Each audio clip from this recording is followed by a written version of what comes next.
सो literature की अगर हम बात करें मुगल्स पीरियड के अंदर literature,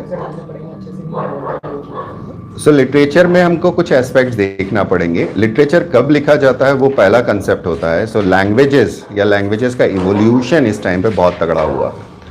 evolution of the languages की अगर हम बात कर रहे हैं तो कौन सी नई लैंग्वेजेस इस टाइम पर पीक पर पहुंचती हैं? उर्दू एंड हिंदी, ये अपने आप में पीक पर पहुंचती हैं। और इसमें इनिशियल फेज, जिसे हम रीतिकाल कहते हैं हिंदी के अंदर, साहित्य का इनिशिएशन वाला काम जितना हुआ है उसका काम बहुत हुआ है। पैट्रोनेज रॉयल थी और पैट्रोनेज बहुत ज़्यादा थी। अकबर अनपढ़ था लेकिन लिटरेचर के ऊपर बहुत ज़्यादा फोकस था, बहुत ज़्यादा, इनफैक्ट बहुत ज़्यादा।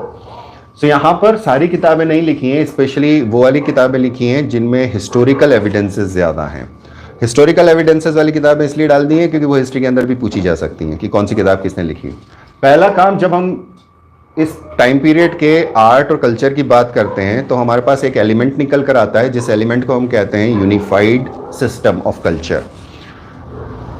किस तरह से हुआ अमालगमेशन, किस तरह से हुआ, इसको समझना जरूरी है।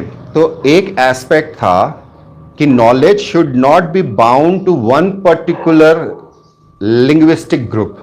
यानी संस्कृत का अगर कोई काम है तो सिर्फ संस्कृत जानने वालों के पास न रहे, अरेबिक का कोई काम है तो सिर्फ अरबी जानने वालों के पास न रहे, पर्शियन का कोई काम है तो सिर्फ पर्शियन जानने वाले लोगों के पास न रहे, और वो दूसरे लोग भी पढ़ सकें।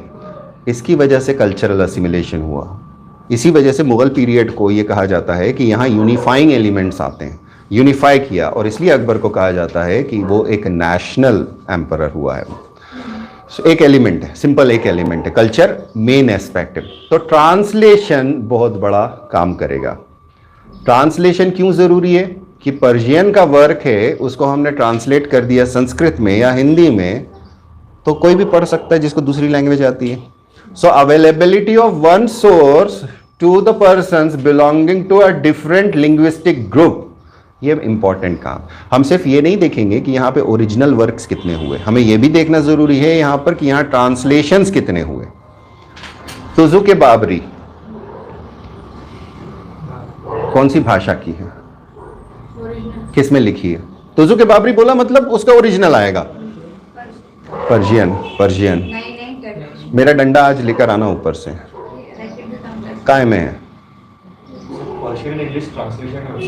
वो तो मैडम बेवरेज का सबसे इंपॉर्टेंट है, वो नहीं बात कर रहा हूं मैं, ओरिजिनल लैंग्वेज की बात कर रहा हूं। It is Turkish. ऑनलाइन वाले पहले दिखते हैं, गंवारों अच्छा तुम लोग मौका दे रहे हो उनको। टर्किश लैंग्वेज में थी, इसको पर्शियन में ट्रांसलेट किया गया तो नाम आया बाबरनामा। ठीक है, तो बाबर की वो किताब जो टर्किश में थी, जो टर्किश चलती नहीं थी हमारे यहाँ, Persian was the adopted court language. Adopted है क्योंकि एक नेशनलाइज्ड लैंग्वेज की कमी थी। आप गुजरात में भी राज कर रहे हो, आप बिहार बंगाल में भी राज कर रहे हो, दिल्ली सल्तनत के टाइम पीरियड पे आप साउथ इंडिया में भी राज कर रहे हो, तो पर्शियन को कोर्ट लैंग्वेज बना दिया गया था। एक फॉरेन लैंग्वेज थी जो हमारे यहाँ अंग्रेजों के टाइम तक कोर्ट लैंग्वेज रही। कोर्ट ये ना ऑफिशियल लैंग्वेज जिसमें सारा काम होता था, फिर उसको हटा के बाद में अंग्रेजी कर दिया था, और आज फिर भी हिंदी है कहने को ऑफिशियल लैंग्वेज, बट इंग्लिश के साथ है। तो ट्रांसलेशन पहला हो गया। अब बाबरनामा बना तो बाबरनामा पर्शियन में था, ट्रांसलेशन होना चाहिए। पर्शियन कॉमन लैंग्वेज है, बहुत बड़ा ग्रुप है। पर्शियन एम्पायर हुआ करता था तो वो लैंग्वेज कई जगह पर यूज की जाती थी एज अ कोर्ट लैंग्वेज। सो अगर प्रेशर कुकर भेजा था अंग्रेजों ने हॉकिंस का, सो उसको भेजा ही इसलिए था क्योंकि उसे पर्शियन आती थी। पर्शियन का मास्टर था कौन है? अपने कौन? राम भैया आ गए। हाय, ये इसने लेट कर आया। पेड़े कहाँ है मेरे? अबे पेड़े कहाँ हैं? अरे वो आधा किलो वाले कल ऑर्डर किए तो आ जाएंगे, मतलब आज रात को आएंगे। तो फिर ऐसा है ना, तुम है ना मेरी भावनाओं को जागृत करके मत जाया करो। मैं तो उम्मीद कर रहा था आज तुम पेड़े खिलाओगे लाके। क्या तो पंडित, आज ऑर्डर देते तो फिर कल आता है ना। अरे यार पंडित दिल दुखाता है यार तुम्हारा। एनीहाउ, भाई की सांची की एजेंसी है तो थोड़ा सा डिस्काउंट मिल जाता है भाई से। गुरु होने के नाते मिसयूज कर लेते हैं। भाई नहीं बोलता, भाई बोलता सर गुरु दक्षिणा में रख लो। मैंने गुरु दक्षिणा बड़ी लेंगे यार, ये तो छोटा मोटा काम है। Anyhow, so language is one of those factors जो इंपॉर्टेंट था। सो पर्शियन हमारे पास कोर्ट लैंग्वेज है, तो जितना मेजर काम होगा वो पर्शियन में होगा। यहां पर मैंने लिस्ट दे दी है आपको, लेकिन आपका काम क्या होगा कि जो प्रोमिनेंट लैंग्वेजेस थी उन लैंग्वेजेस के काम करोगे। ये छोटा काम है जो मैंने आपको करके दिया है, इसके अंदर एक्सपांशन होगा। पहले आप इसको पढ़ेंगे, उसके बाद आप काम करेंगे। कैसे काम करेंगे? सबसे पहले पर्शियन वर्क्स लिखेंगे, ओरिजिनल पर्शियन वर्क्स और ओरिजिनल पर्शियन ट्रांसलेशन। ये मैंने क्लासिफिकेशन नहीं करके दिया है, ये मैं आपको इसलिए समझा रहा हूं कि वो छोटा क्वेश्चन भी पूछ सकते हैं कि किसी फोन फिर गिराओगे तुम, और खैर वो उस पर से हटा दिया, ठीक है कोई बात नहीं। पर्शियन हो गई, हिंदी का काम, हिंदी का ओरिजिनल काम और हिंदी के अंदर ट्रांसलेशंस। संस्कृत का काम, ओरिजिनल काम और ट्रांसलेशंस। उर्दू का काम, ओरिजिनल वर्क्स और ट्रांसलेशन। अब जब वर्क्स का नाम आएगा तो ऑथर्स आएंगे, और ऑथर आपको 3 मार्कर में पूछे जा सकते हैं, किताब आपको 3 मार्कर में पूछी जा सकती है। सो लिटरेचर की जो बात है, पैट्रोनेज जो अकबर का था, इसमें पर्शियन के कुछ ओरिजिनल वर्क्स थे। इंशाए अबुल फजल, ये इंपॉर्टेंट है क्योंकि इसके अंदर लेटर्स हैं, एपिस्टोमोलॉजिकल हैं, एपिस्टोलरी है, कंपोजिशन के ऊपर है, मॉडल्स यानी लैंग्वेज के ऊपर काफी काम है। पोएट्री जो थी, जो इस टाइम की पर्शियन पोएट्री होती थी, expression to their natural love of beauty. यानी मेन कंटेंट कहां पे था पर्शियन पोएट्री में उस टाइम पर? आईन अकबरी 59 पोएट्स के नाम देती है जो अकबर ने पैट्रोनाइज किए थे। अबुल फैजी मोस्ट प्रोमिनेंट था, after Faizi was most prominent after Aamir Khusro. Aamir Khusro Delhi सल्तनत का सबसे प्रोमिनेंट ऑथर है, सबसे तगड़ा म्यूजिशियन है और सूफी है। भाई उसकी कहानी तुमको सुनाई थी लास्ट टाइम, मैंने नहीं सुनाई थी क्या आमिर खुसरो की? आमिर खुसरो के बारे में कहा जाता है कि उनके जो गुरु थे, सूफी होते हैं, वो आज यहाँ है, कल वहां पहुंच गए, साधु संत। सुनाई थी पिछली बार, लोगों को सुना देते हैं, अच्छी कहानी है। सो वो निकल गए, निकल लिए। अब निकल लिए तो ये परेशान हो गए, अब ये ढूंढ मचाने लगे कि कहाँ गए गुरुदेव हमारे। तो ढूंढ मचाई तो कहीं कुछ पता नहीं चला, बोले अब हम भी निकलेंगे। तो उन्होंने भी शहर छोड़ा, अपना कारवा लिया और चल दिया। अब वो जाके किसी गाँव में बस गए, गांव में फकीर की तरह रहते। अब लोगों को बड़ी आस्था होती है हिंदुस्तानियों को, कोई भी आया तो पहुंच गए, साहब हमारी छोरी की शादी नहीं हो रही, करा दो। बोले अच्छा, बोले पैसे नहीं, कुछ करा दो। बोले मेरी जूती ले जा। बोले आप पैसे मांगने आए थे, कोई वो ही दे देते कि कुछ कर लें, जूती दे दी। तो जूती उठा के ले गया। वो रास्ते में वो आमिर खुसरो से टकरा गए। तो बोले तुम्हारे पास कुछ है जो जिसकी मुझे तलाश है? उनको उसका एहसास हो गया। बोले हमारे पास कुछ भी नहीं, हम गरीब लोग हैं, हम ऐसा कुछ नहीं। सैनिकों ने घेर लिया। बोले नहीं, कुछ है तुम्हारे पास? बोले कुछ भी नहीं है, ये टूटी फूटी जूतियाँ हैं। वो पहचान गए किसकी हैं। बोले ये जूती तुम कितने में दोगे? काम हो गया उनका। ये अदर सेंस होता है उन लोगों का कि जूती दी थी तो उसके बदले में आने फ्यूचर में क्या होने वाला है, हम लोगों की सोच छोटी रहती। तो आमिर खुसरो एक बहुत बड़ा नाम है, 7 राजाओं के टाइम पीरियड पर है वो। उनका टाइम पीरियड 7 राजाओं का है। अलाउद्दीन खिलजी का मेन है, जिसके बारे में आमिर खुसरो की जो डिस्क्रिप्शन है वो पता चलते हैं। आमिर खुसरो के बाद फैजी बहुत बड़ा नाम है। लेकिन आमिर खुसरो सिर्फ एक जगह नहीं थे। Aamir Khusro was a dynamic person. वो एक जीनियस था अपने टाइम पीरियड पे कल्चर के अंदर। ही इज़ क्रेडिटेड कि वो हिंदुस्तानी क्लासिकल म्यूजिक के जन्मदाता हैं, जिसकी पीक मुगलों के टाइम पे आई। कंसेप्ट बड़ा सिंपल है कि अलाउद्दीन खिलजी एक बड़ा पावरफुल बंदा था। खिलजीज जब खत्म हुए तो तुगलक के पास पैसा नहीं था, याद करिएगा।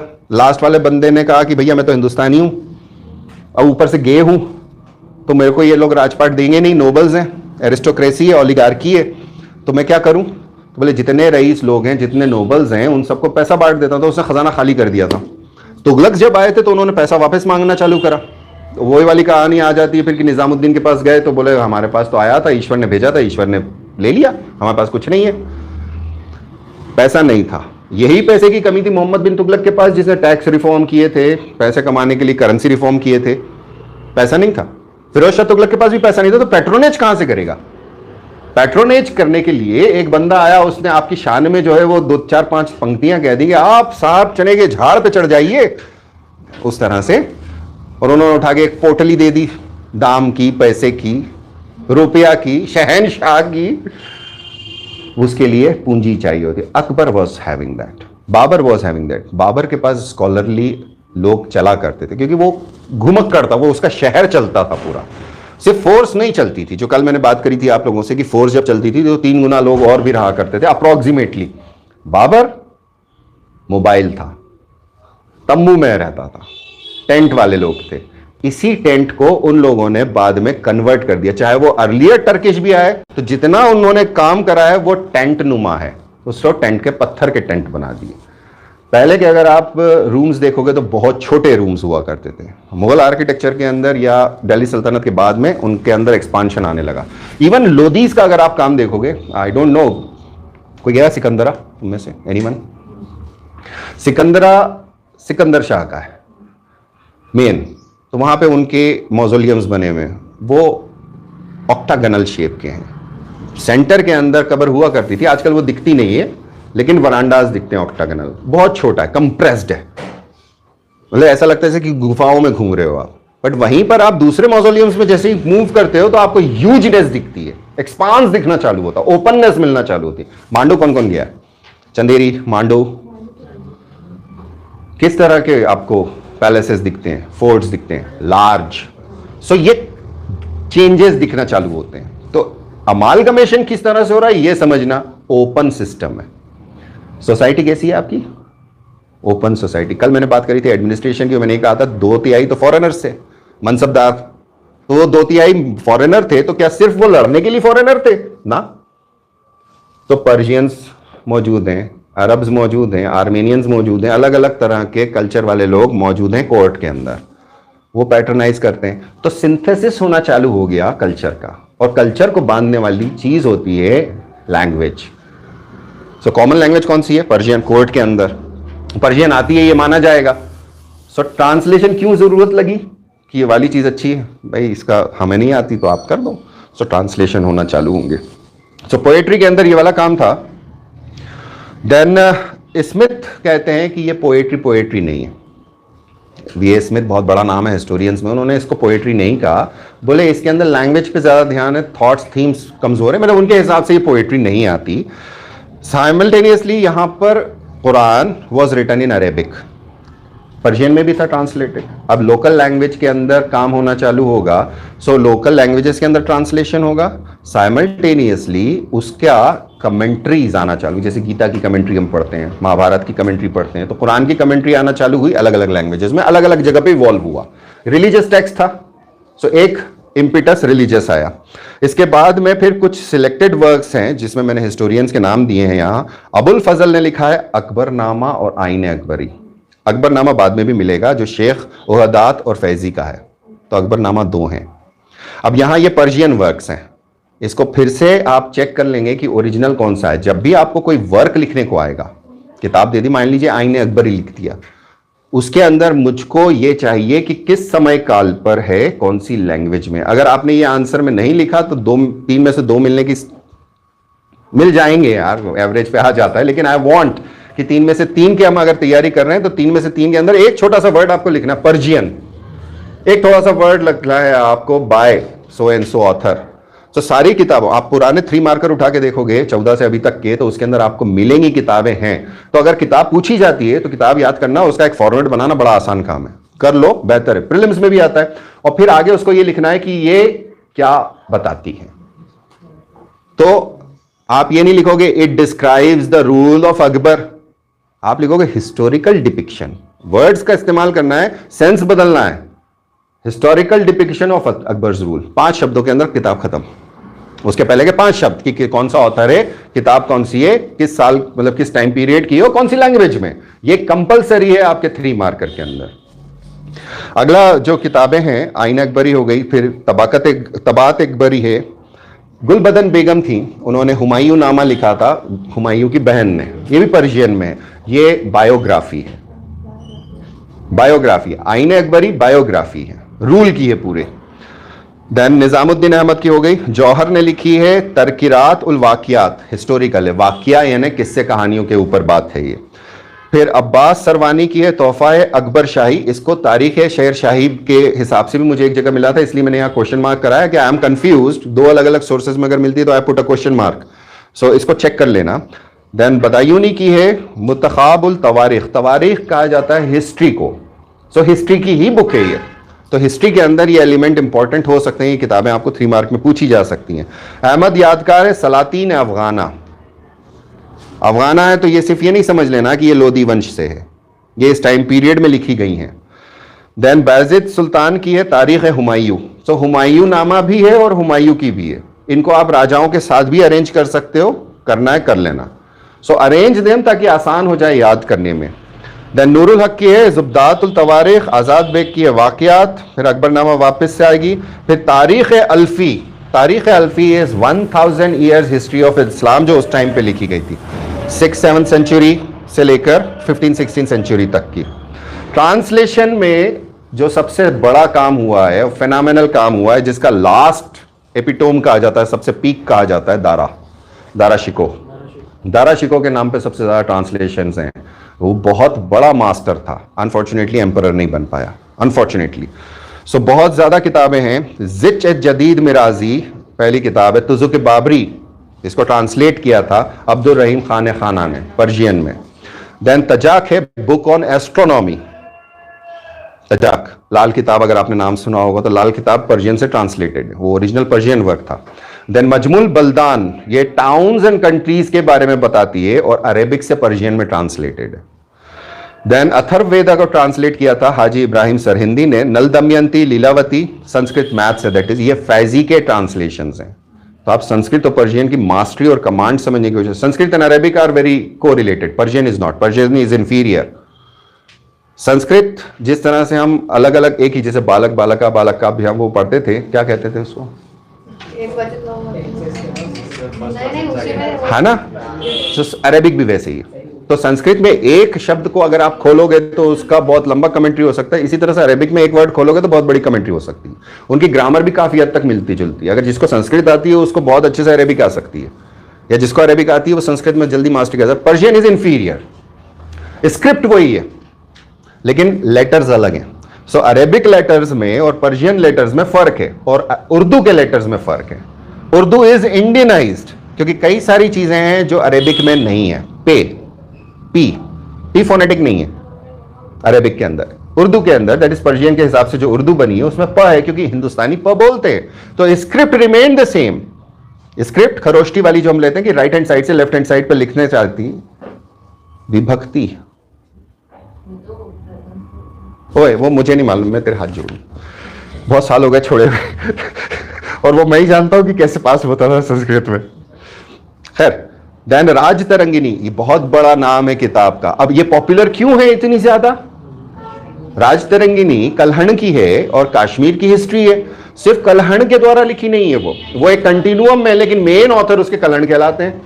और कितनी बार प्रीवियस ईयर क्वेश्चन उठा के देखोगे तो आई थिंक 4-5-6 क्वेश्चन तो तुम्हें सिर्फ इसके ऊपर मिलेंगे, राज तरंगिनी ने लिखी है, कल्हण ने कौन सी किताब लिखी, या कश्मीर की हिस्ट्री के ऊपर कौन सी किताब है। ये इंपॉर्टेंस क्यों आ जाता है? ओरिजिनल टेक्स्ट था, उस ओरिजिनल टेक्स्ट वो संस्कृत, उसको पर्शियन में ट्रांसलेट किया था मुल्ला शाह मोहम्मद ने। तो संस्कृत तो पर्शियन, अब पर्शियन में जैसे ही हिस्ट्री पता चलने लगी तो सबको पता चलने लगी, पर्शियन से फिर दूसरी भाषाओं में ट्रांसलेट हो गई। So book should be moved. For example, Chanakya ने किताब लिखी थी, है ना, उसका नाम था अकबरनामा। चाणक्य नाम, कौटिल्य नाम सुना तुमने? तुम्हारी कोचिंग वाला नहीं? तो अच्छा, कांग्रेस ही हो तुम? पंजा दिखा दिया। कौटिल्य की किताब थी अर्थशास्त्र। अर्थशास्त्र गुम गई थी, इट वॉज लॉस्ट। वो 1920s के अंदर रीडिस्कवर की गई और फिर उसका ट्रांसलेशन हुआ, तब फिर हमारे पास अर्थशास्त्र आई। सो लॉस्ट का मतलब है लाइब्रेरीज हुआ करती थी, तो पढ़ी, किसी ने ध्यान नहीं दिया। अगर ध्यान दिया होता तो उसके ट्रांसलेशन उस टाइम पे हो गए होते। तो जो जो अवेलेबिलिटी थी टेक्स्ट की वो करना चालू करी। हम एक और बात करेंगे। एक राजा था, एक सुल्तान था, कुतुबुद्दीन ऐबक, याद है? याद है? ओके। इसके टाइम पीरियड पर एक और बंदा हुआ करता था जो अवध के एरिया में गवर्नर, सूबेदार था, छोटा सा, मतलब टुकड़ी लेके चलता था, by the name of Bakhtiyar Khilji.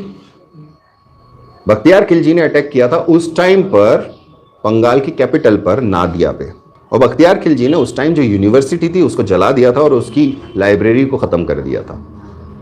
Library, पहले प्रिंटिंग प्रेस नहीं हुआ करती थी, तो जितने भी वर्क्स होते थे वो हैंड रिटन होते थे। अकबर के टाइम पे भी हैंड रिटन होंगे, प्रिंटिंग प्रेस अकबर के पास भी नहीं है, बहुत बाद में इंडिया में एंटर हुई है प्रिंटिंग प्रेस, अनफॉर्चुनेटली।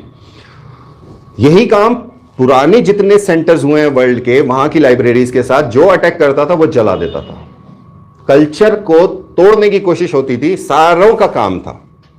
जो भी अटैक कर रहा है, अलेक्जेंड्रिया एक बड़ी सिटी हुई करती थी, अफ्रीका वाली अलेक्जेंड्रिया, बहुत सारी अफ्रीका की, जहां पे कहा जाता है अलेक्जेंडर को बरी किया गया था, आज तक उसकी ग्रेव नहीं मिली है।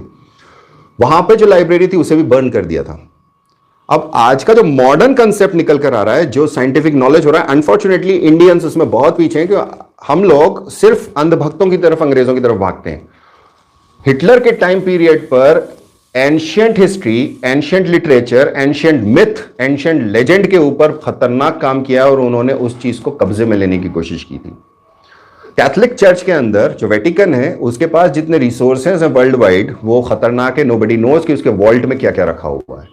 इसी तरह से एक और प्राइवेट ग्रुप है, स्मिथसोनियन, नाम सुना है एनीवन? स्मिथसोनियन, ये भी एक बहुत प्राइवेट ग्रुप है जो स्पॉन्सर करता है हिस्ट्री की स्टडीज के ऊपर। एंशियंट नॉलेज अगर ट्रांसमिट नहीं होगा, हमने बात करी थी generation to generation culture transmit होता है। सो हम बात कर रहे हैं वर्टिकल की, और साथ ही साथ में मुझे आता है, मैंने तुम्हें दे दिया तो मैंने हॉरिजॉन्टल डिस्पर्स किया। सो वर्टिकल और हॉरिजॉन्टल दोनों चलता है। तो जब पुराना नॉलेज अगर ट्रांसमिट नहीं होगा तो वो गायब हो सकता है। ऐसे बहुत सारे नॉलेजेस हैं जो इंडियन ट्रेडिशनल नॉलेज है, जिसको हम ध्यान नहीं देते। कई सारे बिलीफ सिस्टम है, उसके पीछे हम स्टडी नहीं करते। हम जो पढ़ रहे हैं, हमारा जो मॉडर्न एजुकेशन सिस्टम है जिसे हमें फीड किया जा रहा है, इट्स फॉल्टी। वो हमारी रूट से हटा देता है, और वही हटने का कारण करप्शन का कारण है। हमारे संस्कार खत्म हो चुके हैं। यहां पे अगर आप वैल्यू सिस्टम को ऑब्जर्व करोगे तो ये देखोगे कि कौन सी चीजों का ध्यान था। ये वो टाइम पीरियड है जिस टाइम पीरियड पे सबसे तगड़ा मेडिएवल भक्ति इन्फ्लुएंस और मेडिएवल सूफी इन्फ्लुएंस है। गुरु नानक बाबर के कंटेम्प्रेरी हैं, कबीरदास जी इसी टाइम पीरियड पे, मुगलों के टाइम पीरियड पर। So later half of 15th century से early half of 17th century तक, 1450 से 1650 तक में सारे सूफी संत हैं, सारे भक्ति वाले मेन हैं। मेन ये क्या करते हैं? इन्होंने क्या करा? इन्होंने जनता को एथिक्स सिखाए, इन्होंने जनता को यूनिफाइंग एलिमेंट्स दिए। तो मैं अगर ये कहूं कि अकबर की वजह से ऐसा हुआ तो यह गलत होगा। अकबर उस समय पर पैदा हुआ था, मेरे हिसाब से, पर्टिकुलरली मेरे हिसाब से, जिस समय सोशियो कल्चरल कंडीशन पॉजिटिव थी कि एक यूनिफाइड समाज बन सके। ऑब्जर्व करके देखिएगा कबीर क्या सिखा रहे, तुलसीदास क्या कह रहे। तुलसीदास हमने बड़े अच्छे से पढ़ा था, क्या कह रहे। रामदास क्या कह रहे हैं। महाराष्ट्र में क्या काम हो रहा है, बंगाल में क्या काम हो रहा है, नॉर्थ में क्या काम हो रहा है, पंजाब में क्या काम हो रहा है, सिंध में क्या काम हो रहा है। तो सूफियों का जो योगदान है या भक्ति मूवमेंट का जो योगदान है, ये यूनिफाइंग है। तो सोसाइटी के अंदर, स्पेशली अर्बन सोसाइटी के अंदर, स्पेशली अर्बन, क्योंकि वास्ट डिवाइड था, आज भी है, इंडिया दैट इज भारत, आज भी है, और हकीकत में है वो India shining and Bharat is वाला काम है। तो कंसेप्ट ये है कि अकबर का लिटरेचर से अगर तुम ये बनाना चालू करोगे कि हाँ इसकी वजह से ऐसा हुआ, तो ये गलत है। अगर आपके पास एक पानी का सोर्स है, सरकारी नल है, जिसमें टोटी नहीं है, और कोई वहां अगर खड़ा नहीं होगा तो पानी बहता रहेगा, कोई रिसीव नहीं करेगा। वहीं पर आपने नल लगा दिया तो जो आएगा उस नल को खोल के उतना रिसीव करेगा जितनी उसकी जरूरत है। तो उसे चुल्लू भर पानी में डूब मरने की इच्छा होगी तो चुल्लू भर पानी पी लेगा, या ग्लास में पानी पीना हो ग्लास में पी लेगा, बाल्टी मटका जो लगाना वो लगा लेगा। That is acceptance. अकबर एक पॉलिटिकली रूलर है, एक राजा है, और वो राजा दूसरे राजाओं की तरह उसको अप्लाई नहीं कर रहा कि ये किताब पढ़नी है तुमको या इक्वालिटी लेकर आना है, वो नहीं कर रहा है। वो उसके लिए उसकी जनता तैयार है, स्पेशली अर्बन एरिया की जनता तैयार, और फाइनेंशियली अर्बन एरियाज पावरफुल थे। आज भी अर्बन एरियाज पावरफुल है पैसों में, रूरल एरिया के पास इतना पैसा नहीं है। इस बारे में कहा जाता है कि ओल्ड इंदौर की एक दो गलियां पूरे इंदौर को आज भी खरीदने की शक्ति रखती हैं, इतना पैसा है उनके पास। सराफा एक एग्जाम्पल, इतना गोल्ड है उनके पास उस दो गलियों के अंदर, पतली पतली, फिनोमिनली हाई, कि वो बाकी इंदौर को खरीद लें। बाकी कंपोजिशन क्या है, गांवों के अंदर पॉसिबल है क्या? नहीं। सो अर्बन और रूरल डिवाइड था। अर्बन में भक्ति और सूफी मूवमेंट था। अर्बन एरियाज की जनता तैयार थी।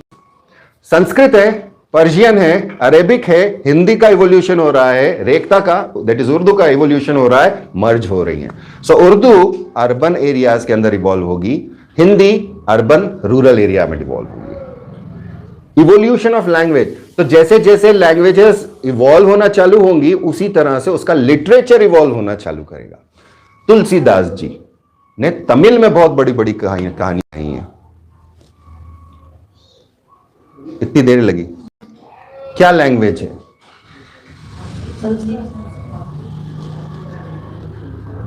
शाबाश, पेपर 4 वालों बताओ, तुलसीदास जी ने किस चीज में खाई? अवधी। तुम लोगों पेपर 4 बहुत अच्छे से पढ़ लिया है ना। कबीरदास जी पंजाबी में दोहे कहते थे। कबीरदास की क्या लैंग्वेज थी?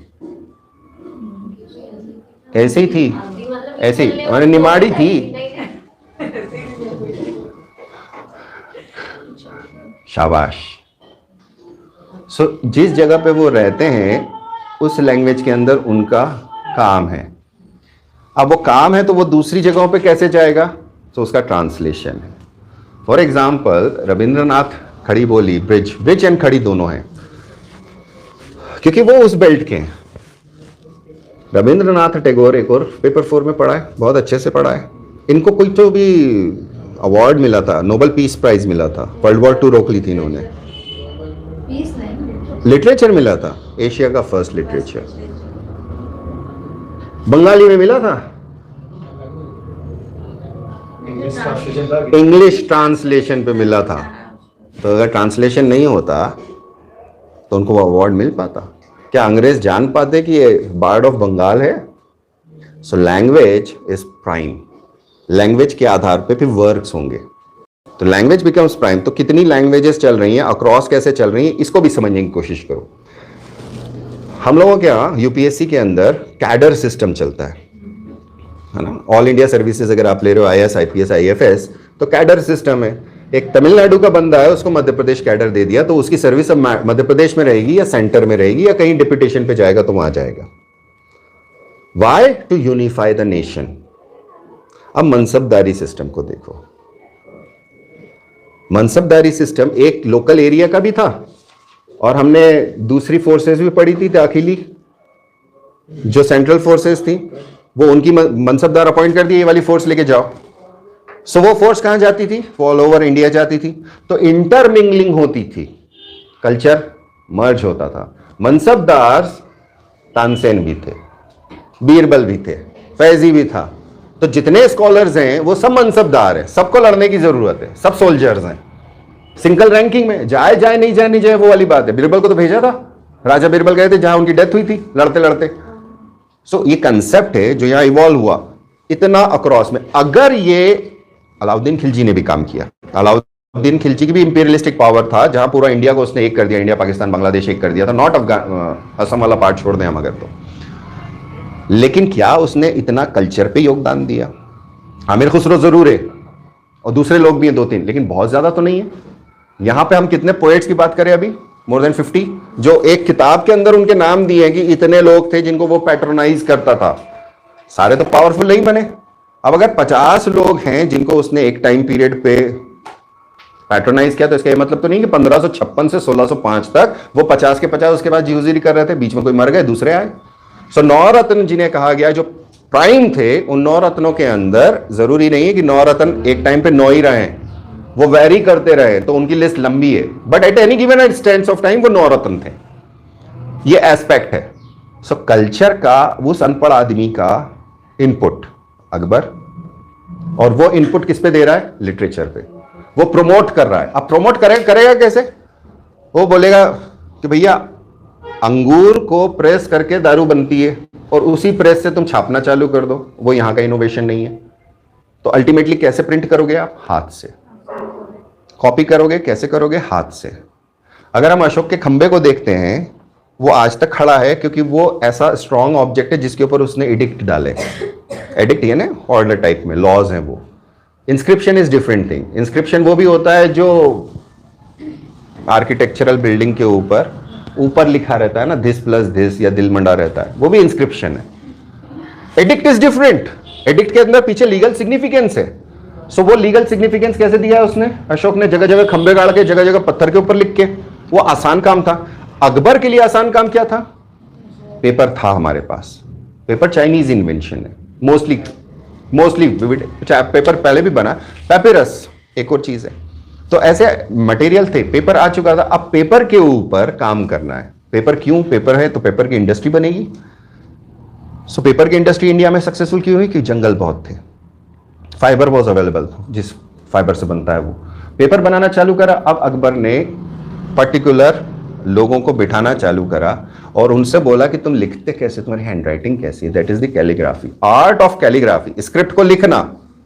तो calligraphy was a phenomenal art. 8 तरह की कैलीग्राफी के बाद है, जिसमें अकबर को एक खास पसंद थी, जिसमें हाईली कर्वीलिनियर बात थी। उसने कहा ये सुंदर दिख रही है, इसमें लिखो। अब वो आर्ट है तो जिसका हाथ चलेगा वो लोग वहां पहुंच जाएंगे। तब उसने बनाना चालू करे कारखानास, इंडस्ट्री थी वो जो प्रिंट करती थी हाथ से, मैनुअल इंडस्ट्री थी, लोग बैठते थे और कॉपी करते थे, and those were the books जो सप्लाई होती थी। अब इसी के अंदर उनको ये सनक सवार हो गई कि यार अपन तो पेंटिंग बनाएंगे। A word, a painting speaks 1000 words. तो यहीं से बोला यार एक तरफ तुमने लिख दिया, दूसरी तरफ पेंटिंग। सो छोटा सा पेपर है, उस पेपर के ऊपर आपको वही कोर्ट सीन डिपिक्ट करना है। यहां से चालू होगी Mughal school of miniature painting, इसको इसलिए मिनिएचर कहा गया। ये वो फ्रेस्को पेंटिंग्स नहीं है जो हमने अजंता में देखी है, पूरी वॉल टू वॉल, या हम बाग की गुफाओं में देख लें अगर जाके, सो बाग में भी वही है, वॉल टू वॉल पेंटिंग्स बनी हुई, हालांकि अब डिटीरियोरेट हो गया अजंता में। तो ऐसी पेंटिंग्स हमें कई जगह पे मिलती हैं। व्हाट मुगल्स डिड, बहुत सारे एलिमेंट्स को श्रिंक कर दिया डिपिक्ट करने के लिए, अगेन कारखाना।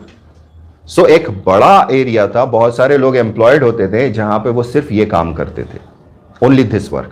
या तो वो पेंटिंग बना रहे, पेंटिंग भी बनाते थे तो पेंटिंग के अंदर मास्टरी होती थी, तो एक आदमी एक ही काम करता था, कितनी बार कर रहा है ये सोचना। क्यों मास्टरी आती है ये लोग समझ नहीं पाते, या मास्टरी तो मास्टरी होती, मतलब क्या मतलब मास्टरी का, पेंटिंग तो हम अकेले बना रहे हैं। आप एक पेंटिंग नहीं बना रहे हो, आपको 1000 कॉपियां बनानी है, तो 1000 बैकग्राउंड एक आदमी कर रहा है, 1000 कॉपियां रखिए, प्रिंट करते जा रहा है, एक एक बेस बना दी, फिर एक ने आउटलाइन बना दी। अब वो भले स्टेंसिल बना के करता हो या जैसा भी करता हो, एक जैसी, तो स्लाइटेस्ट वेरिएशंस आते थे। तब वो जहांगीर बोलता था कि तुम सब लोग मिलकर एक पेंटिंग बना के लाओ, मैं बता दूंगा किसने कौन सा काम किया है। Jahangir was master in that sense कि उसको मालूम है कि उसके कारखानों में क्या काम हो रहा है, कितने पेंटर्स हैं, एक पेंटिंग नहीं बना रहे हैं वो, दे आर वर्किंग, वो बुक्स के अंदर काम कर रहे हैं। सो अलग अलग जो बुक्स यहां प्रोड्यूस हुई हैं उसके अंदर पेंटिंग भी है और वर्ड्स भी हैं। ये कंसेप्ट समझना कि बोथ आर इंटर रिलेटेड। तो अकबर के ही टाइम में दोनों काम शुरू हुए, अकबर के ही टाइम पे आर्किटेक्चर भी शुरू हुआ, अकबर के ही टाइम पे लता मंगेशकर जी, मोहम्मद रफी गाना गाने लगे, है ना। फिर बैजू बावरा था, उसे बावरा क्यों बोलते हैं पता है, सरने में और क्या? सरने में, अरे वाह तुम धन्य हो। सो अलग अलग लिखे, हरिवंश पुराण मौलाना शेरी ने ट्रांसलेट किया, पंचतंत्र जिसका नाम है अनवार सुहेली अबुल फजल का है, महाभारत को पर्शियन में यहाँ पे ना जेड मिस हो गया, रज़्मनामा है वो, यहाँ रामनामा लिख दिया है मैंने, रज़्मनामा RAZMNAMA, इसको कहा गया द बुक ऑफ वॉर्स, इसको नाकिब खान अब्दुल कादिर बदायूं ने शेख सुल्तान में, और रामायण का भी ट्रांसलेशन हुआ। तो ट्रांसलेटर्स के नाम आपको लिखना है संस्कृत से पर्शियन में, किशन जोश, गंगाधर, महेश, महानंदा, ये भी अबुल फजल ने पर्शियन में ट्रांसलेट किए। सो अबुल फजल वॉज फिनोमिनली हाई, अबुल फजल फैजी अब्दुल रहीम खान खाना, अब्दुल रहीम खान खाना is epitome of Hindi, Hindi poetry. Hindi के दो है, रहीम के दो है, जो बचपन पढ़े, कबीर के दो है और रहीम के दो है। सो रहीम इज अब्दुल रहीम खान खाना, सन ऑफ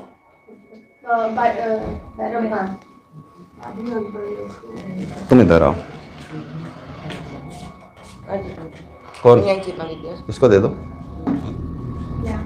चेतना का डब्बा है। सुनो भैया, वो वहां तुम बैठे थे रात को, बॉटल तुम्हारी है ना वो, ओके।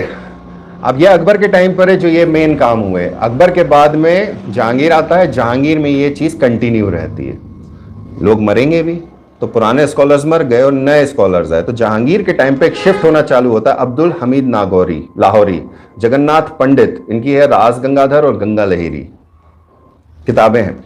ये पोएट लॉरिएट थे जहांगीर के, सबसे बड़े पोएट थे इनके। फिर कविंद्र आचार्य सरस्वती, ये हिंदी और संस्कृत के मास्टर थे, नाम नहीं सुने होंगे। हाँ, सुंदरदास, ये नाम सुना होगा। इन्हें महाकवि राय बोला गया, इन्हें महाकवि राय बोला जाता था हिंदी पोएट्री का। सुंदर सिंगार, सिंहासन बत्तीसी और 12 मासा इनकी लिखी हुई है। और चिंतामणि, इस पे भी क्वेश्चन आए हुए हैं प्री के अंदर, क्यों आए हैं? तो जहांगीर के टाइम पीरियड पर हिंदी इवोल्यूशन में आगे बढ़ गई। हिंदी कैसे आगे बढ़ गई? पैट्रोनेज था। कोर्ट लैंग्वेज पे ही पैट्रोनेज नहीं है, दूसरी लैंग्वेजेस को भी आप पैट्रोनाइज कर रहे हो, इस वजह से वो उठना चालू हो जाती है। फिर हिंदी पोएट्री के अंदर वेल नोन प्रेफरेंस था हिंदू थॉट का और मोड ऑफ लाइफ का, जो नॉर्मल चल रहा है कि मेजॉरिटी कौन है, कौन रूल करने आया है? मुस्लिम्स हैं। कितने हैं? कम हैं। तो दिल्ली सल्तनत में तो हमने ये बोला था फॉरेन पीपल पर एलियन रूल। अकबर के टाइम पर भी वही है। लैंग्वेज कौन सी है कोर्ट की? पर्शियन, कहीं रूट नहीं है। यही चीज हमने एंशिएंट टाइम पीरियड पे भी देखी थी। कोर्ट लैंग्वेज संस्कृत है, बाहर दूसरी लैंग्वेज बोल रहे हो। मागधी का इवोल्यूशन हुआ, अर्ध मागधी का इवोल्यूशन हुआ, लैंग्वेजेस डिस्टॉर्ट हुई जो लोकल भाषाओं में डायलेक्ट्स में कन्वर्ट हुई, बाद में वो लैंग्वेजेस बनी। तो यहां पर यही है कि हिंदी कैसे इवॉल्व हो रही है। तो जहांगीर के टाइम पर हिंदी का इवोल्यूशन होना चालू हो जाता है। जहांगीर का ये वो टाइम पीरियड है जब मुगल एक्सटेंड कर जाते हैं दक्कन में, साउथ में, और 5 सल्तनत जो थी डेक्कन सल्तनत, वो धीरे धीरे कैप्चर करना चालू करते हैं। औरंगजेब के टाइम पे पूरी हो जाती है। साउथ इंडिया के अंदर रेखता वॉज द कॉमन लैंग्वेज। रेखता, जिसे हम दक्कनी उर्दू बोलते हैं, रेखता। अब बाउंड्री कौन सी हो गई? नॉर्थ और साउथ का मर्ज कहां पे करोगे? बीच में क्या आएगा? Major capital city Burhanpur. So Burhanpur became the centre of Rekhta earliest form में। नाउ बुरहानपुर पे कब्जा कर लिया, दैट इज खानदेश पे कब्जा कर लिया अकबर ने 1601 की लड़ाई के बाद। अब वहां से लोगों को किधर बुला लिया? कोर्ट में। तो अकबर के जस्ट बाद जहांगीर, सो उर्दू का इवोल्यूशन चालू हो जाएगा। इसको इसलिए कहा गया है कि गंगा जमनी तहजीब या culture of Ganga Jamuna. Not only Jamuna, Bangladesh वाली को मत लेना कि वहां पे पद्मा अलग है और वो नाम बदल जाते हैं गंगा ब्रह्मपुत्र के। तुलसीदास, टाइम पीरियड क्या है? यही वाला मुगल्स का टाइम पीरियड है। हम एक राजा के टाइम पे नहीं ले रहे हैं उनको, जब उनका टाइम पीरियड कब से कब तक क्या तुलसीदास याद किया था ना 3 मार्कर में, 4th पेपर में। हाँ गुरुदेव, क्या कर रहे हो तुम? मजाक? लाइव हूं मैं अभी, खुशकिस्मत। तुलसीदास का टाइम पीरियड एनीवन? नहीं, मुझे ईयर टू ईयर चाहिए। शाबाश। 1532 1532 किसका रूल है? बाबर हुमायूं का। बाबर नहीं, तो क्या हुआ? मैं तो रूल की बात कर रहा हूं। फिर शेरशाह सूरी का, अकबर का, 32 के टाइम पे जहांगीर का। कंसेप्ट समझ में आ गया? सो जहांगीर के टाइम पे ये अपने पीक वर्क्स दे रहे हैं। अकबर के टाइम पे तो बच्चे होंगे, थोड़ी उम्र में होंगे, लेकिन हायर एज के अंदर। तो जहांगीर पे इनका नाम चलने लगा। अकबर खुद तुलसीदास के कुछ वर्क्स को पर्सनली जानते थे, जिसमें 25 काम मालूम थे अकबर को बुक्स के हिसाब से, कि तुलसीदास जी के 25 वर्क्स को अकबर पर्सनली जानते थे। Tulsidas ji is not in court of Akbar, but he knows. Akbar इतना सनकी था कि कोई बंदा कोर्ट में नहीं आता था तो वेश बदल के पहुंच जाता था उसके पास। वो भी काम हुआ है कई जगहों पे। देन सूरदास, सूरसागर है, इनको मास्टर ऑफ चाइल्ड साइकोलॉजी कहा गया है। देन इनको ब्लाइंड बार्ड ऑफ आगरा भी कहा गया है। और शायद कहा जाता है कि शायद में भी अटैच टू कोर्ट। शायद इसलिए वर्ड आता है कि हमें हिस्टोरिकल रिकॉर्ड नहीं मिलता, बट आगरा में है, जानते हैं, तो हो सकता है पैट्रोनेज रही हो। अब्दुल रहीम खान खाना, हिंदी के बहुत बड़े नाम, Persian scholar, Arabic scholar, Turkish, Hindi और राजस्थानी, इन सब में काम है। हिंदी के दोहे। देन रामदास, इनके बारे में भी कहा जाता है कि रामदास भी कोर्ट पोएट हुआ करते थे जहांगीर के टाइम पे। देन रास खान भक्ति मूवमेंट में कृष्ण भक्ति के बहुत बड़े पैरव, राज खान, इनका काम है। बीरबल, मान सिंह खुद बड़े बड़े स्कॉलर थे। देन टोडरमल ऑल्सो, ये सब लोग हिंदी पे काम किए हैं। सो अलग अलग लैंग्वेजेस को जब आप इकट्ठा काम करोगे, एक लैंग्वेज से दूसरी लैंग्वेज के अंदर आप ट्रांसलेट करोगे, so what you are doing, you are unifying people. एक डाइवर्सिफाइंग एलिमेंट को आप हटा रहे हो या मिनिमाइज करने की कोशिश कर रहे हो। इंटेंशनल था, अनइंटेंशनल था, we don't, but we know कि पैटर्नाइजेशन थी, इक्वली पैटर्नाइज किया सबको। ऐसा नहीं है कि मैं सिर्फ तानसेन को सुनूंगा।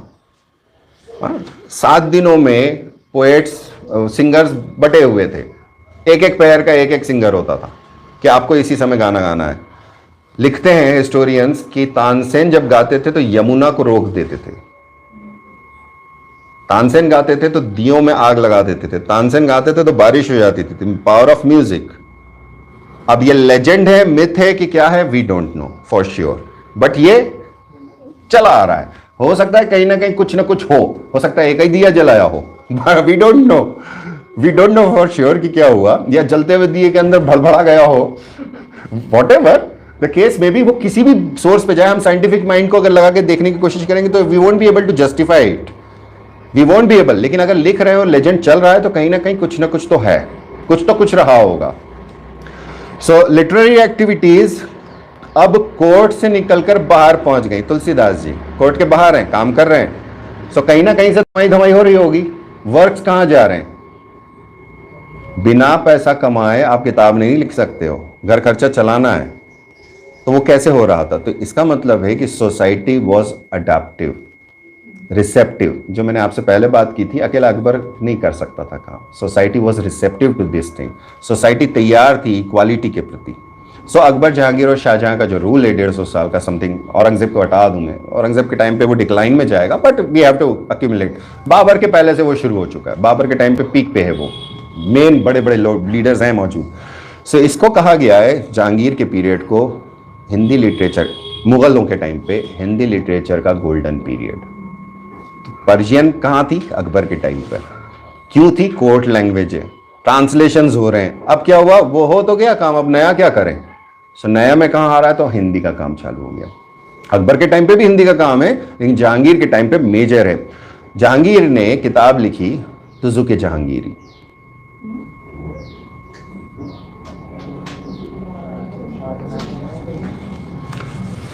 Baburnama, that is Tuzuk Baburi, is autobiography. Humayunnama, Gulbadan Begum की, is biography. Akbarnama is biography. Tuzuk Jahangiri is autobiography written by Jahangir, खुद ने लिखी है वो। सो थोड़ा एलिमेंट याद रखना कि बायोग्राफी क्या है, ऑटोबायोग्राफी क्या है। इसी टाइम पीरियड पर, जहांगीर के टाइम पे ये पीक पे पहुंचता है, शाहजहां के टाइम पर ये इक्विवोकली चलता रहता है, क्योंकि लैंग्वेज के अंदर काम हो गया। राजा का फोकस किधर था? जहांगीर का फोकस लिटरेचर से थोड़ा सा हट के पेंटिंग्स पे पहुंच गया। लेकिन मैंने आपको बताया कि there was an association, books छपी, तो वो पेंटिंग के अंदर वर्ड्स के साथ आना चालू होता है, तो पेंटिंग के ऊपर काम चालू हो गया। जहांगीर पे पेंटिंग्स हैं मेन। सो स्टार्टिंग के अंदर जो पेंटिंग्स हुई करती थी, जो इनएनिमेट ऑब्जेक्ट्स होते हैं, ऐसे ऑब्जेक्ट जिसके अंदर लाइफ नहीं होती, डेड ऑब्जेक्ट्स।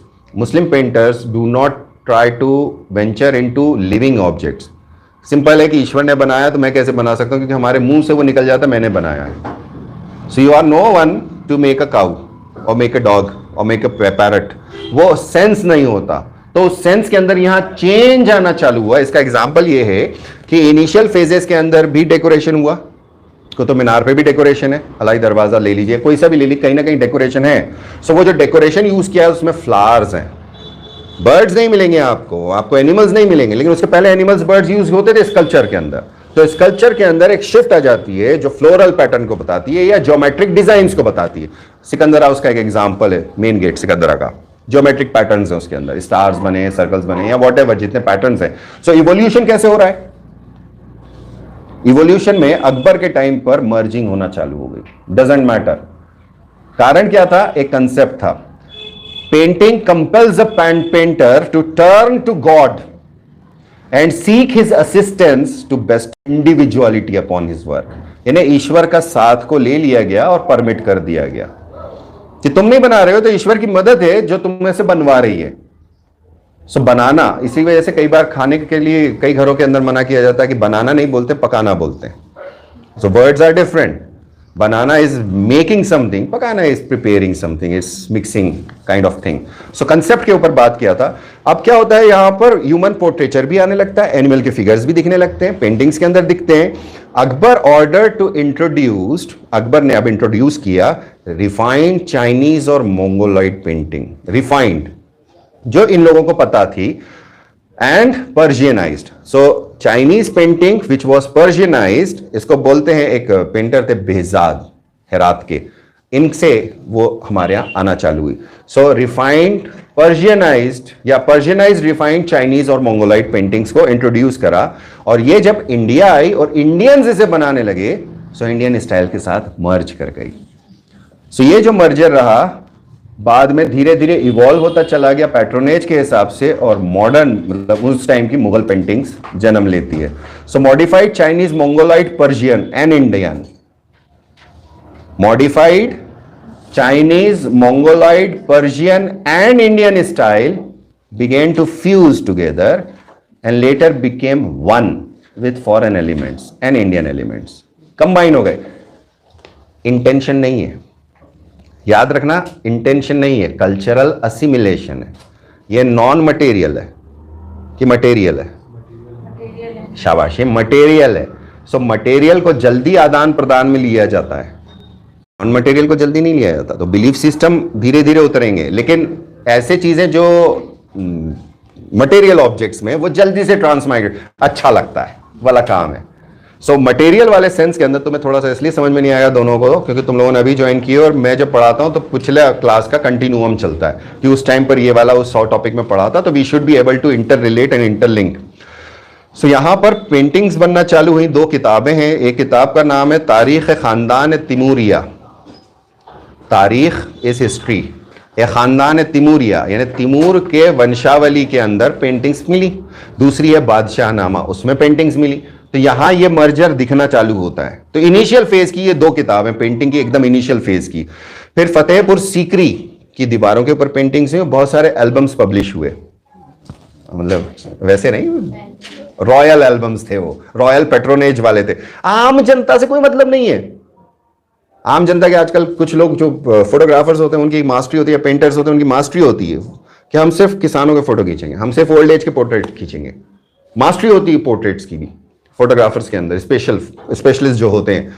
तो यहां पर आम जनता का कोई डिपिक्शन नहीं है. जो हमको अजंता एलोरा में मिलता है या हमें बाग की गुफाओं में मिलता है वो आम जनता थी, कॉमन था. वो अभी यहां नहीं है. अभी यहां कौन दे रहा है? राजा पैसा दे रहा है. तो क्या बनवाएगा? या मेरा फोटो खींचना. आज सेल्फी हम सब लोग खींच लेते हैं. जिस टाइम कैमरे के अंदर रोल डलता था उस टाइम पर एक एक फोटो की कीमत होती थी, अच्छे से पोज मार के खिंचवाएंगे. आज तो एक सेल्फी 25 खींची जाती है, उसमें ये नहीं, ये नहीं, ये नहीं, ये नहीं, फिर उसको एडिट भी खुद कर लेते हो. उस टाइम ये नहीं था. उस टाइम ये एक महंगा आर्ट था, रॉयल आर्ट था. सो वो कौन बनवाएगा? राजा. अब राजा बनवाएगा तो गरीब आदमी क्यों बनवाएगा यार? वो किसकी बनवाएगा? अपनी खुद की बनवाएगा, अपने कोर्ट की सीन की बनवाएगा. तो यहां ये एलिमेंट मिसिंग है. क्या टच है? रॉयल टच है. कोर्ट सीन्स मिलेंगे आपको, राजा किससे मिल रहा है, किससे बातचीत कर रहा है वो मिलेगा, रानियां क्या कर रही हैं वो मिलेगा. आपको ये नहीं मिलेगा किसान हल कैसे चला रहा है, क्योंकि किसान पेट्रोनाइज नहीं कर रहा, पैसे नहीं दे रहा उसको. सारा खेल पैसों का है. भूषण के बारे में हमने बात करी थी इंडियन लिटरेचर, एमपी के लिटरेचर के अंदर. तो भूषण उल्लास, शिव उल्लास, शिव बावनी किसके है? शिवाजी के ऊपर है. तो वो पैट्रोनेज है यार. छत्रसाल, शतक था, छत्रसाल क्या था? शतक ही है ना. तो महाराजा छत्रसाल के ऊपर था. शतक यानी 100. तो वो पैट्रोनेज कोर्ट में थे, तो उस कोर्ट की तो महिमा करना है उनको. और इसी महिमा से लेजेंड निकलते हैं. लेजेंड कौन सा हो गया?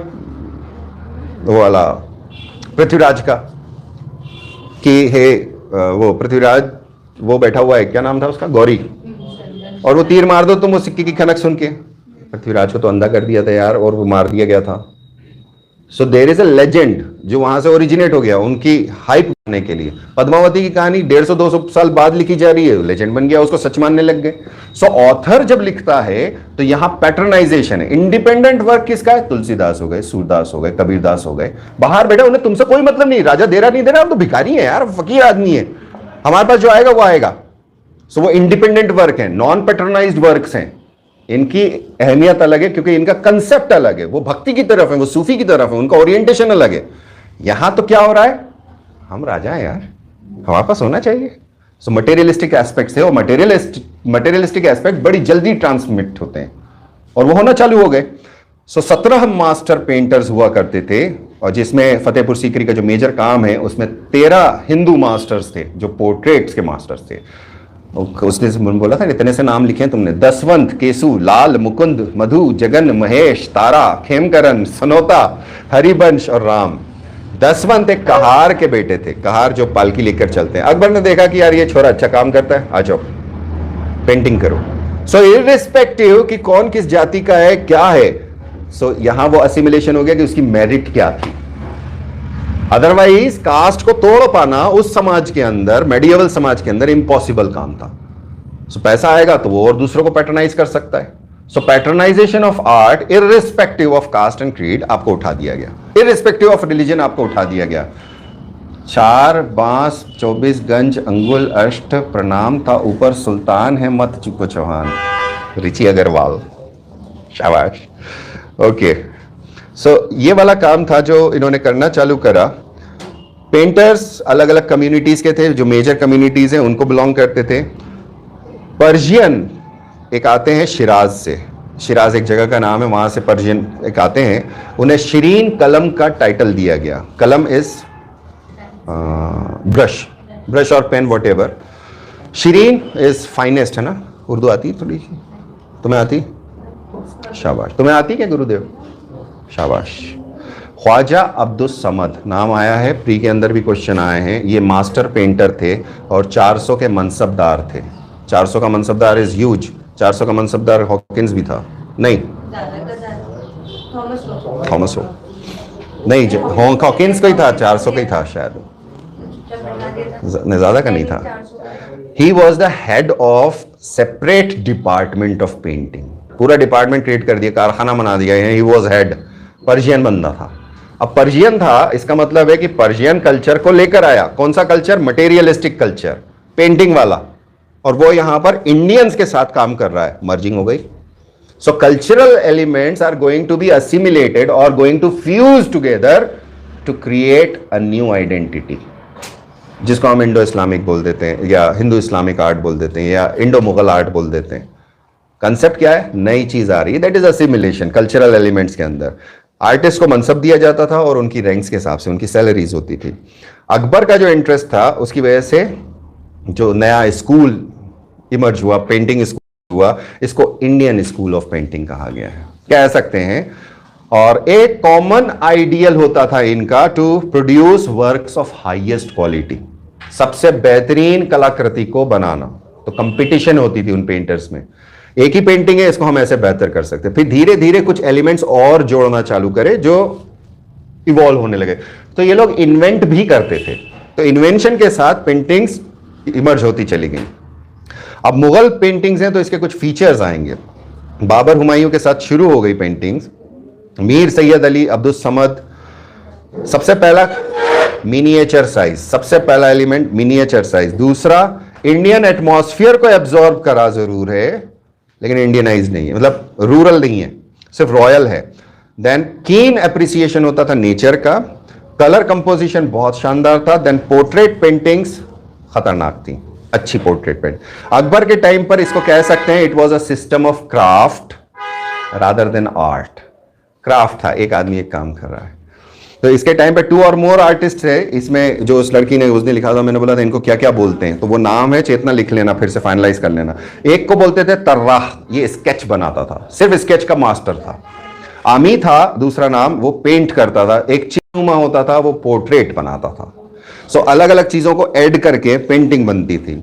फिर ओकेजनली फोर्थ, ये तीसरे का ओकेजनली यूज होता था, फोर्थ रेयरली यूज करते थे, उसे सूरा बोलते थे। फिगर ड्राइंग, फिगर्स को बनाने का काम था। फिफ्थ को बोलते थे रंगामेजी, जो कलर्स करता था। तो ये अलग अलग लोगों की स्पेशलिटी आ गई कि मैं यही काम करूंगा। सो मास्टरी थी उनकी मेरिट बेसिस पर। हमारे यहाँ आज जो पेंटर्स हैं वो क्या है, वो यूनिक इन इटसेल्फ होते हैं, वो सब काम करते खुद ही हैं, वो स्केच भी बनाएंगे, वो बैकग्राउंड भी तैयार करेंगे, वो पोर्ट्रेट भी उसी में बनाएंगे। यहाँ पर एक्सपर्टीज इसलिए थी क्योंकि आपको बहुत सारी कॉपीज बनानी है उसकी। रज़्मनामा, दैट इज महाभारत का ट्रांसलेशन, इज रज़्मनामा 169 पेजेस के फुल पेज इलस्ट्रेशन है। एक किताब तो नहीं बनाई होगी, पहले तो एक ही बनी होगी, फिर उसकी कॉपीज बनी होंगी। सो 169 पेंटिंग्स बनानी है, और लेट्स से कि 10 कॉपी बनानी है, तो आदमी मास्टर हो जाएगा उस चीज का। That is the content. पहली है जो सबसे पहली बनी थी, दैट इज दास्तान आमिर हमजा। ये 1550 के अंदर बनना चालू हुई थी, अंडर हुमायूं काम चालू हुआ है, और इसमें 1375 पेंटिंग्स हैं और सफाविद स्टाइल में है। ये फर्स्ट है। और फिर निजामी की खमसा है, सादी का गुलिस्तान है, दैट इज मोर्टल टेल्स, हाफिज का दीवान है, जामी का बहारिस्तान है। मेन पर्पस क्या है? To satisfy the aristocracy. Exhibition नहीं लगा रहे, राजा को बताइए सरकार पोटली दे दो भैया इसको, वो वाला काम है सारा। देन हमजा नामा एक सीरीज थी, जो हमजा नामा ऊपर लिखा है, रज़्मनामा, हमजा नामा प्रॉफिट के अंकल की स्टोरीज के ऊपर है, जिसको सैयद अली और अब्दुल समद में 14 वॉल्यूम्स में कवर किया है 1582 में, और हर एक वॉल्यूम में 100 पेंटिंग्स हैं। 14 वॉल्यूम है और 100 पेंटिंग्स ईच हैं। और कितने वॉल्यूम्स बनाए होंगे, कॉपीज कितनी बनी होंगी, नोबडी नोज। 1580 के अंदर पॉलीगॉट बाइबल विथ फ्लेमिश एंग्रेविंग्स, 1580 यानी पोर्टुगीज आ चुके हैं, गोवा से आते थे अकबर के पास, उसको कॉपी की गई। और यहां पे नया यूरोपियन कंसेप्ट चालू होता है, perspective, light and shade, horizon का लोअरिंग करना, स्काई को मोर रिप्रेजेंटेशन देना, क्लाउड अरेंजमेंट का बताना। सो नए एलिमेंट्स शामिल हो जाते हैं।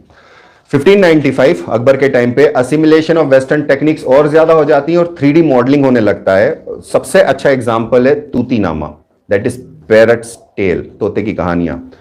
किसने लिखी है ओरिजिनल? तूतीनामा ओरिजिनल आमिर खुसरो की है क्या? वो तो तूती हिंद है, मतलब if I am remembering it correctly, ये वो है जिसमें एक कहानी के अंदर कहानी चलती है ना? ओके ठीक है। देन अनवर, इसमें लिख लोगे यहाँ पर, जिसकी भी किताब है अनवर सुहेली है, इसके अंदर जानवरों का रिप्रेजेंटेशन बहुत अच्छा है।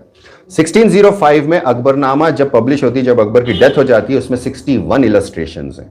सो कितनी पेंटिंग्स के ऊपर काम है? तो हजारों पेंटिंग्स हैं इस टाइम पीरियड तक। जहांगीर पीक पर है, इलाहाबाद उसका गढ़ है, आगरा गढ़ नहीं है। इलाहाबाद में जहांगीर का काम शुरू होता है। Several painters, Aqa Riza, that is father of Abul Hasan, Bishan Das, Madhu, Anant, Manohar, Govardhan, Ustad Mansur, ये मेजर लोग हैं। और कोऑपरेशन पीक पर है। एक ही वर्क बनाना है, खूब सारे पेंटर्स, खूब सारे अलग अलग लोग मिलकर कोऑपरेशन करेंगे। यूरोपियन इन्फ्लुएंस अपने पीक पर आ गया, कारण अकबर के टाइम पर ब्रिटिश पोर्टुगीज इन्फ्लुएंस था। जहांगीर शाहजहां के टाइम पर रोमन इन्फ्लुएंस भी बढ़ा, इटालियन, स्पेनियार्ड सब आने लगे, क्योंकि ये जेम्स एंड ज्वेलर्स थे। अकबर, इन लोगों को चाहिए थे कि भैया अलग अलग जगह से प्रेशियस स्टोन्स आएंगे, खासतौर पे शाहजहां के टाइम पे ताजमहल बनाना है, तो वो कौन लेकर आएगा? तो जब वो इन्फ्लुएंस करने आते थे तो वो अपने साथ कुछ लेकर आते थे। जहांगीर ने अपनी पेंटिंग्स बनवा के दूसरे राजाओं तक पहुंचाई, दूसरे राजाओं की पेंटिंग्स यहां तक आई, ताकि पता चले वो कौन है। अब जब वो पेंटिंग बनवाते थे दूसरे को भेजने के लिए, तो ऐसी पेंटिंग बताते थे जिसमें उनका महत्व पता चले, उनका पावर पता चले। तो वो ऑरा वाला सिस्टम निकलना चालू है। जहांगीर के आसपास ऑरा, हालो, या शाहजहां के आसपास, शाहजहां बैठा है तख्ते ताऊस के ऊपर, हाथ में गुलाब है, तो के आसपास hollow, that is spiritual head भी हूं मैं, जो अकबर की फिलोसॉफी थी, और मैं पॉलिटिकल हेड भी हूं, और मैं इतना इंपीरियलिस्टिक बैठा हूं, इतना सजा धजा मेरा थ्रोन है। पीकॉक थ्रोन मैनिफेस्टेशन या प्रेस्टीज ऑफ क्राउन को बढ़ाने के लिए था। पीकॉक थ्रोन शाहजहां का है। उसके पहले के अगर आप थ्रोन देखो, अकबर का थ्रोन आज भी है, जो दीवाने आम और दीवाने खास में जहां बैठक होती है, गद्दी सड़ सुड़ा जाएगी यार कितने ही साल में, वो गद्दी काय की भी, वो गद्दी हट गई, लेकिन वो जगह तो आज भी पत्थर की है। लेकिन तख्ते ताऊस मेटल्स का था, सिल्वर का था, गोल्ड का था, उसमें खतरनाक ज्वेल्स लगे हुए थे। It was a unique item, जो ज्वेलरी का हाईएस्ट पीक कहा सकते हैं उसको। देन कलर सॉफ्टर हो गए।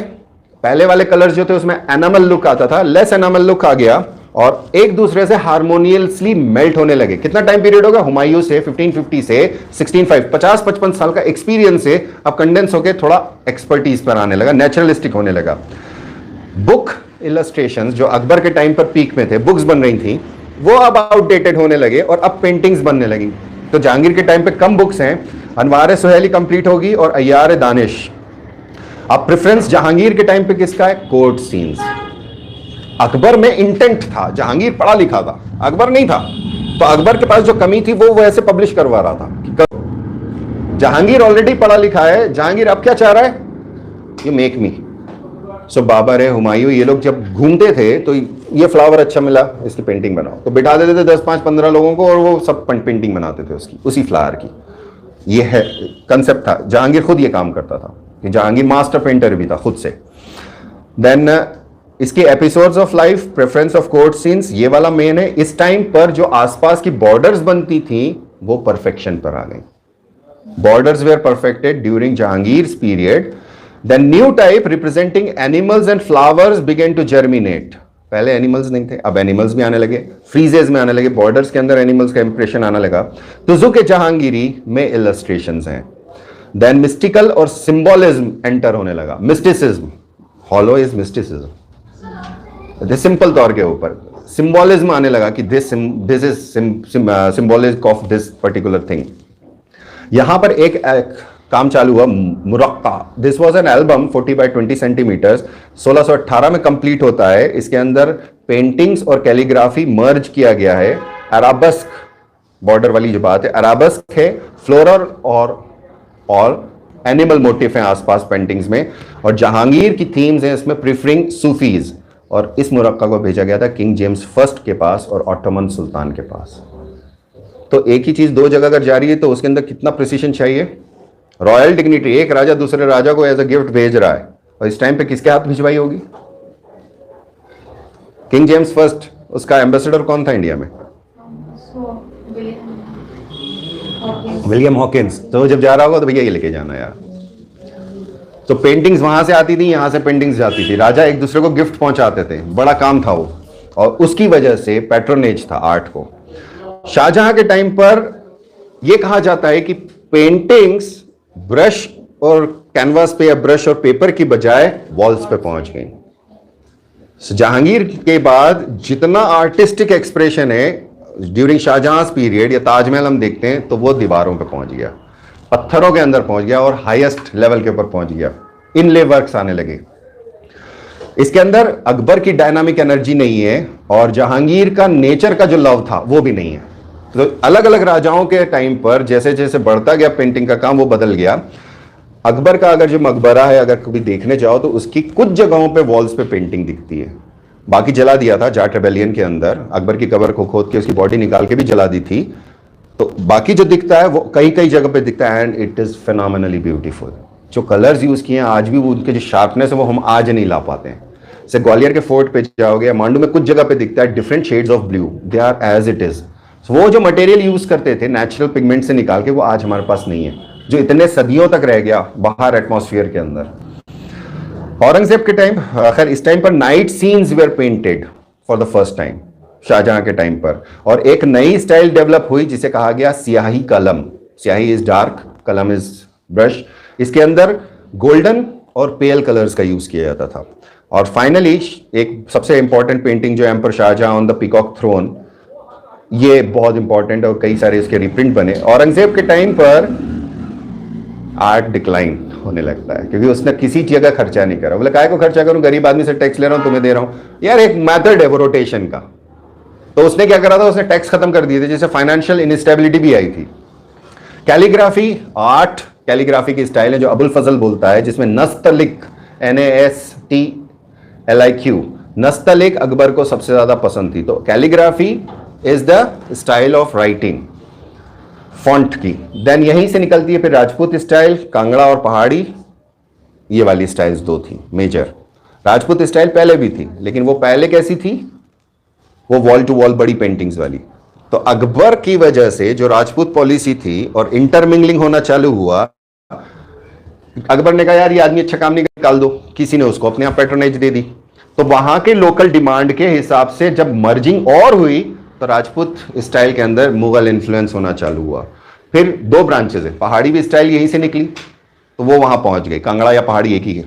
सो दोनों के अंदर थीम अलग है। ये थीम क्या कोर्ट सीन्स है, बाकी दोनों के अंदर राजपूत स्टाइल के अंदर थीम अलग है, कांगड़ा के अंदर थीम अलग है। यहां पर आपको रूरल लाइफ मिल सकती है, लेकिन मुगल स्कूल ऑफ पेंटिंग के अंदर वो नहीं है। तो सब्जेक्ट मैटर क्या था, पेंट मटेरियल क्या था, मीडियम क्या था, और आर्टिस्ट कौन थे। तो एक आर्टिस्ट का नाम नहीं आएगा यहां क्योंकि सेवरल आर्टिस्ट हुए देयर।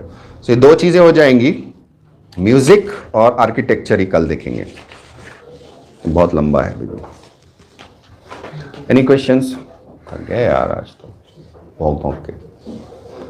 4 बांस 24 गज अंगुल अष्ट प्रमाणता ऊपर सुल्तान है मत चुको चौहान। शाबाश। Any questions? करना कैसे है? 5 मार्कर में तुम लोग तैयारी कैसे करोगे आई डोंट नो, बहुत लंबा है, तो चार्ट फॉर्म में ले लो बेहतर होगा। लिटरेचर को चार्ट फॉर्म में लो। अकबर पहले तो की एस्पेक्ट क्या था, जो उनका फाइन डिस्टिंक्शन जो आता है वो एलिमेंट जरूर चाहिए,